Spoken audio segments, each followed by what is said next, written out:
Well, Gift of the Givers Foundation are on site in Jeffreys Bay and Humansdorp as they offer assistance to communities that have been affected by these raging fires. Now, the fires have led to several national and local road closures. Emergency services in the Eastern Cape are on high alert as fires continue to rampage certain areas of the province. For more on this, we are joined by the founder and chair of the Gift of the Givers, Dr Imtiaz Sooliman. Dr. Sooliman, always a pleasure to be talking to you. Thank you very, very much for your time.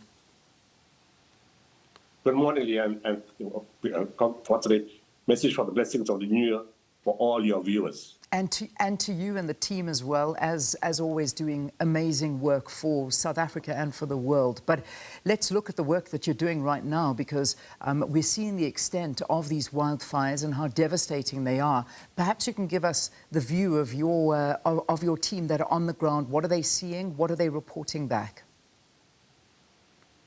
I just got a brief feedback a few minutes ago. The fire is calmer this morning compared to last night, but that's mostly because the wind has settled substantially. But they're expecting the wind to start picking up after 9 o'clock. The biggest challenge they have is that the length of the fire. It's about 20 kilometers long, and certain areas are totally inaccessible. The other challenge they have is that there's not enough firefighters. And of course, the best option, they only have one helicopter, and that's because the helicopters are caught up with fires in Mossel Bay, in Overberg area, and Elim. And our teams are involved in all those areas also. So to speed up unfortunately, not many households have been affected.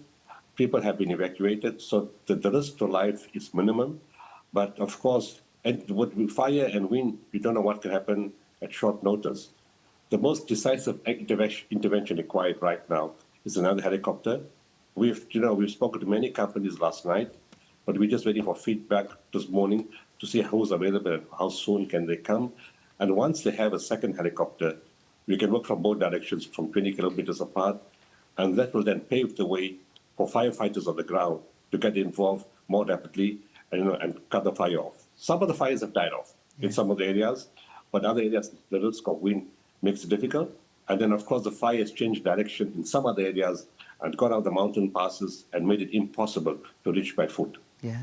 The problem, obviously, we see is that there's a lot of sort of electricity outages. We're seeing roads that are being affected. We're seeing, because these areas obviously are very, very popular, people living there and holidaying there at this particular time. So it's even more populated than it normally is. So let's talk to some of the assistance that you are needing, because you are obviously working on the ground, you are offering communities assistance.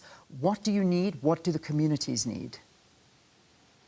Well, before we get to that, there's three aspects that are important. One is, yes, the road closures are critical for people to get in. Secondly, last night, most of the substations were knocked out.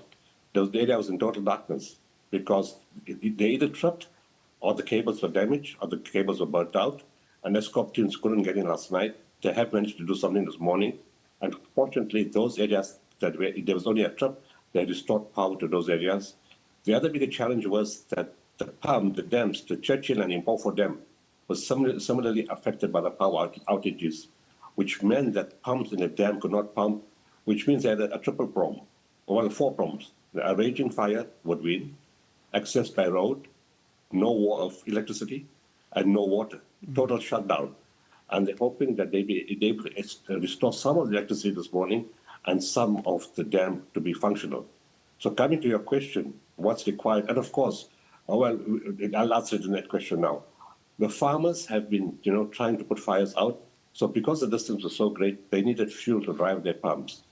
Our teams have been working the whole night, going to different farms, going to firefighters, the RTI people, the SAPS, and providing them with energy bars, drinks, moral support, and supplying the farmers with fuel to pump their pumps, and also other farmers. We brought in our water tanker from Adelaide. But we are required in so many cases, areas of the Eastern Cape right now with all the water crisis. So we managed to bring one of our water tankers, and that water tankers then refills the buckets of the farmers that have like Jojo tanks, and they can use those buckets to go further to fight the fire. So what's required? Fortunately, the community has been taking care of each other, so not much has been required in terms of humanitarian supplies. But the most critical need right now is the helicopter. The first person that can come forward with a helicopter right now, we would be keen to put it into the area, because that will just make life much easier for the firefighters on the ground, reduce the risk, and reduce the risk of fire spreading to other areas before the wind comes up at 9 o'clock. Yeah, and you know, that's something that I imagine there is somebody watching, or a viewer that is watching, that may know somebody that has a helicopter that is able to assist. And these are the kind of things that we are hoping we can get messages out to try and get that assistance. In terms of if people are able to help you, obviously the best way of doing it is to get in touch with Gift of the Givers. Is it to go via a website, or is there another way of getting hold of you urgently if people are able to assist? It's on our social media pages. You know, all our details are there. You can just send a message. Our teams are 24/7 available. Okay, so we'll get that the social media pages out. Just very quickly, in terms of the residents in that area, how have they been affected? Have you found that there have been mass evacuations at this time? Or I know you said that the lives have been not too affected at this point, but these fires can change at any moment. Talk to us about that. One of the biggest, if you follow the chat groups, more than anything else, there was anxiety. You know, there was anxiety. People, especially old people, living alone, they were very scared, which is understandable. You know, they're waiting for the help to come. Couldn't more planes come? Couldn't more helicopters come? You know, they need to be assisted.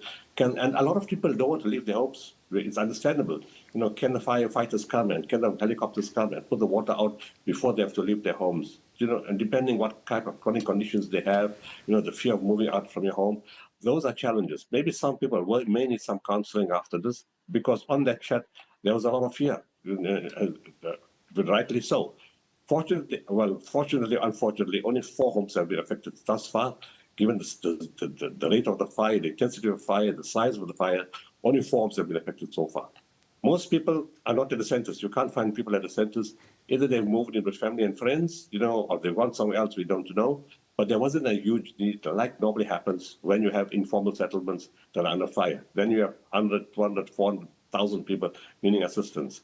Of course, this is spread out over a long area of 20 kilometers, but it's farmlands. So you don't have population to the extent that you have in an informal settlement or a built-up city.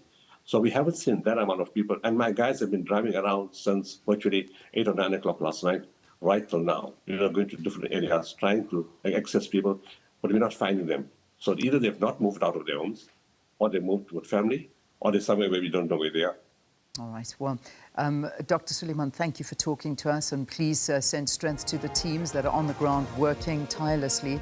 And as you heard, probably the most pressing need at the moment is if anybody has any contacts that is able to assist in terms of a helicopter to try and get up into the skies and try and douse those fires and also get those aerial views, please, that assistance is needed. Get in touch with Gift of the Givers, and we'll take it from there. Thank you so much, Dr. Imtiaz Sooliman, the founder and chair of Gift of the Givers.